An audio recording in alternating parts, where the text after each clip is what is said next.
hunger is something that has no control. TV stations have started running public service announcements that tell people where to find food banks. You know, when a person is stable, you know, most of their life, and they don't have to ask for help, you're in a position where you feel, you know, really bad that you have to go and ask for help. Even as the food banks don't have enough to meet the demand. I've helped many people that were out there, and you have compassion, but you don't really know until it happens to you. Similar scenes are playing out in cities and towns across America.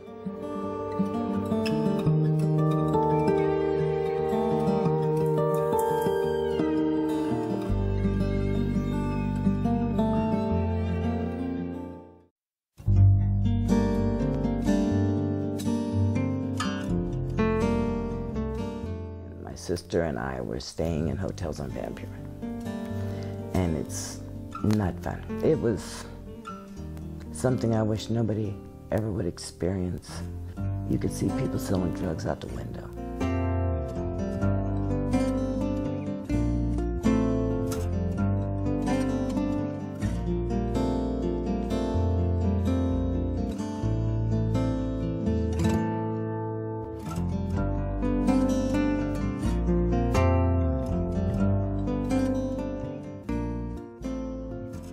But to be in a drug-infested prostitute, all kinds of stuff. I mean, when we would go in the room, you don't come out. From the bottom to almost the top is what I feel like has happened, because we were really out there. I didn't know what that was like, and I've helped many people that were out there. And you have compassion, but you don't really know until it happens to you. In 2006, things changed.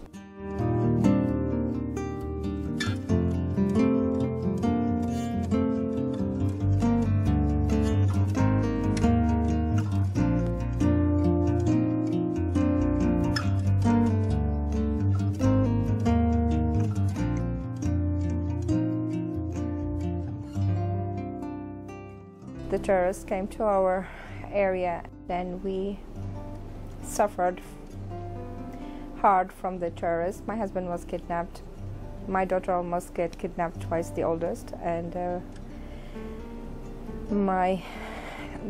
middle one, the terrorists started to shoot the school with guns, and it's no longer safe to live in the area. We moved to my sister's house.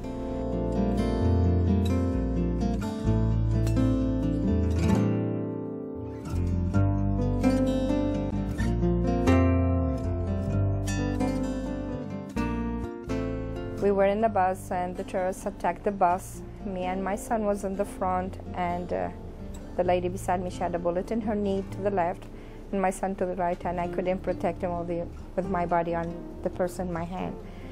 And still my son remembers the guy when he raised his head up. He was 7 at that time, and you know, as a kid, he wants to see what's going on. And the guy, he still remembers the guy holding the gun, who wanted to shoot him.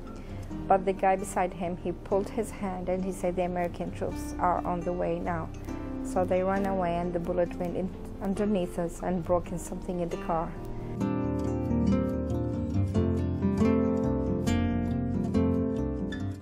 It was a very hard 2 years in Jordan. We didn't have anything. There are no food banks there. We had one suitcase to run with documents and savings. And we came to the United States with empty heads again, but we have a lot of hope that we will have a new life. It's very hard to remember what you have lost. And you had no choice of it, you know. You had no control of what you have lost, your house, your life. For a second, you have a feeling that you have no future. I guess it goes back to Africa.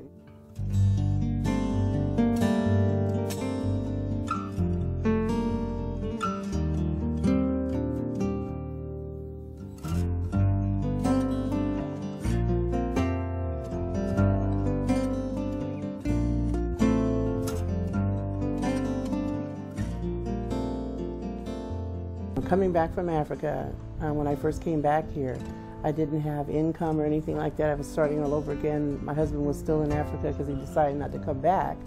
And so we kind of went through a divorce at that period.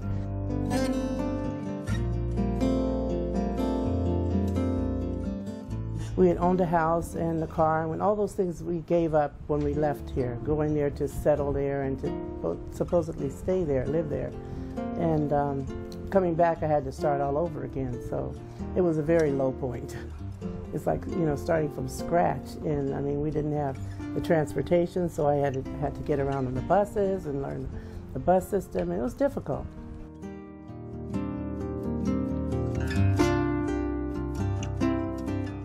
I was always used to having some money in my pocket, and I walked into a grocery store one day and I'm thinking, oh, I'll just buy this, and all of a sudden it dawned on me, with what?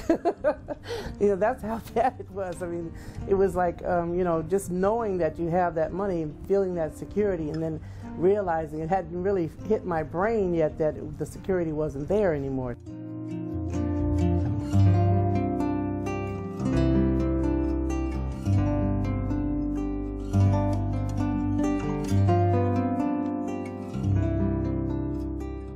I think I cried because that was part of it, because it makes, even now it comes back, you know, where the tears that come up, because, you know, when a person is stable, you know, most of their life, and they don't have to ask for help, you're in a position where you feel, you know, really bad that you have to go and ask for help, and especially for food and for your children. So, you know, you feel like a beggar, in other words, like you're begging, and so I was made to feel like that a little bit.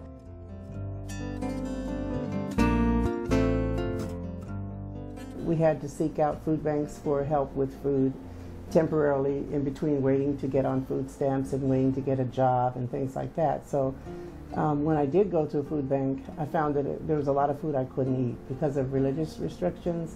Couldn't eat the pork, and then also dietary restrictions for high blood pressure and also diabetes.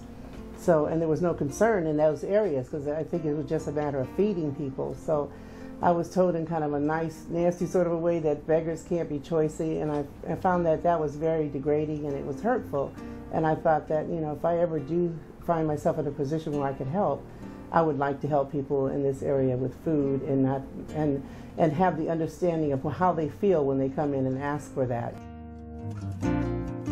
That started me. That was the burning desire to get started on the food bank.